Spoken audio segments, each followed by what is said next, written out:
I bow to all the seekers of truth.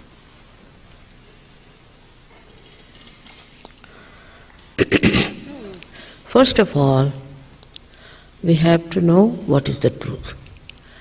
People are seeking all over, but they don't know what they are seeking and what should they get after they are seeking.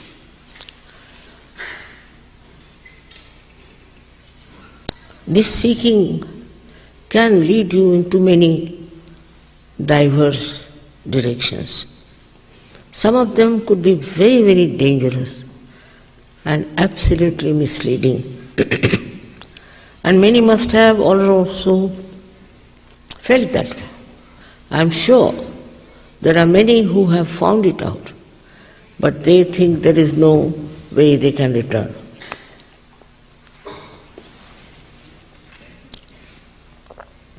The seeking is very simple to understand, that you want to know yourself.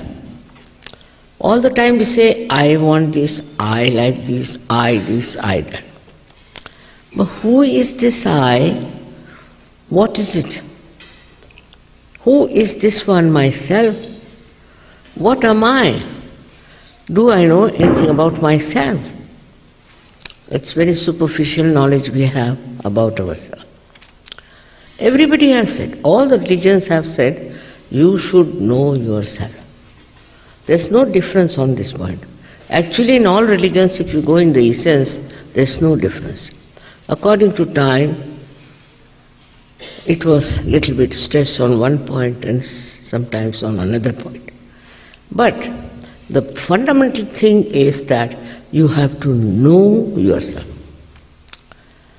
And how do you know yourself is the point.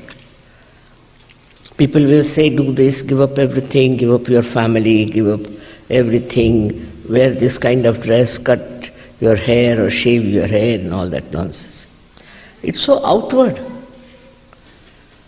If you put little bit of your intelligence, you'll see it's all outward. It's so skin deep, it has no meaning.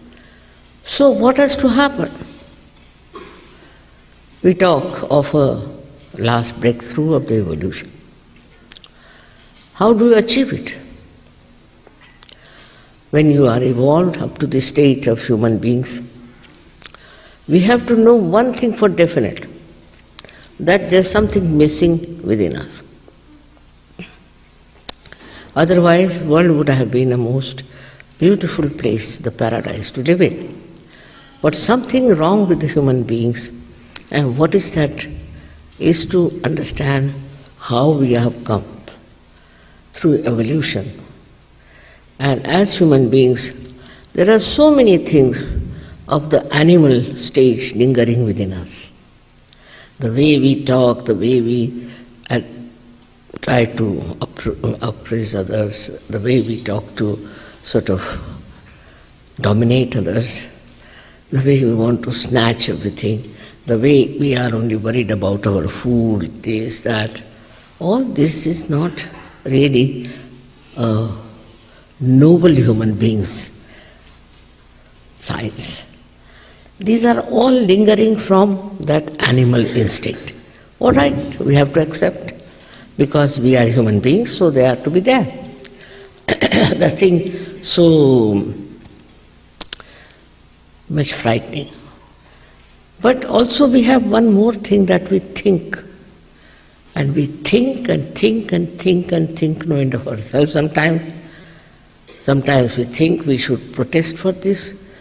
Sometimes we feel that we must become very violent. All these things are coming from our human mind. Animals won't be violent for something just for violence sake. They'll be violent, all right, but for their own purpose of killing some animal or something. But here we have groups and groups of people who just enjoy violence. This is another development in the human awareness, I think, that we enjoy destruction of others. But also there is a seeking. This is the sign that people want their evolution. They want to evolve into a better personality. That they want to become something which is complete. Now, how do you achieve it? Now, I must say that we have not achieved our evolution ourselves up to the human level. So, to achieve a higher awareness, there must be some arrangement between us. And that is the arrangement we are not aware of. And that arrangement is that within you is the power, it's your own power to give you this last breakthrough through the awakening of that power. Already you have been told about it. It exists, it is there, and it is the right of every human being to get his self-knowledge, self-realization. Sahaja, sa means born with you. With you is born the right. And why should we not ask under fundamental rights society that we should have our self-realization, which is your own. It is there already placed within you. You don't have to do anything. Of course you can't pay for it. How much did you pay for your evolution so far? And how can it be different from different people? Because in every human being, this power, which we call as Kundalini, exists, whether he is white, black, yellow, blue, any color. Whether he belongs to north or south, any place. Whether he belongs to this country or that country, they all have this power universally placed in their Kundalini. Even if I say everybody has a heart, so why should you have differentiation?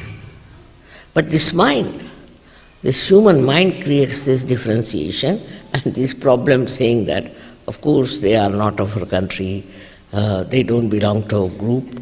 And like animals, again, we start getting into groups. Groups of different, denomination. Like some people have their fork and spoon put this way, so they are one group. Some people drink coffee, so they have a group like that. You see? We are very good at forming groups. This is also animal instinct, I think, that we try to form groups of such stupid things.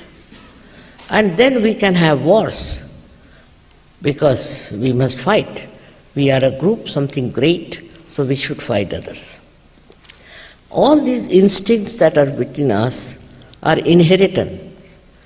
They have come to us. They say it is in our genes. Still, can we change the genes? Can we transform our personality into something higher? And for that, I tell you, there is a power within us. All of you have that power within you. And what does it give you? It passes through 6 centers, as told to you. It nourishes it, it integrates it, and ultimately it pierces through the last fontanelle bone area. We can call the actualization of the baptism, and is connected to the all-pervading power of divine love. Again I say love, divine compassion and divine love. So you get connected to that power which is all-pervading. If you ask a doctor who runs our heart, he'll say it's the autonomous nervous system. But who is the auto? Who does all these things? Who does all the living works? Look at these flowers, beautiful. Who has made these flowers? It's different flowers. How does this mother earth differentiates and how she gives all these flowers? Do we think about it? We take it for granted. All living work, we take it for granted. But it is done by this divine power. Believe me, there is this divine power around us which protects us, which looks after us, which guides us. And also, above all, it loves us. And it cares for us. It wants that we should all receive the blessings of this all-pervading power.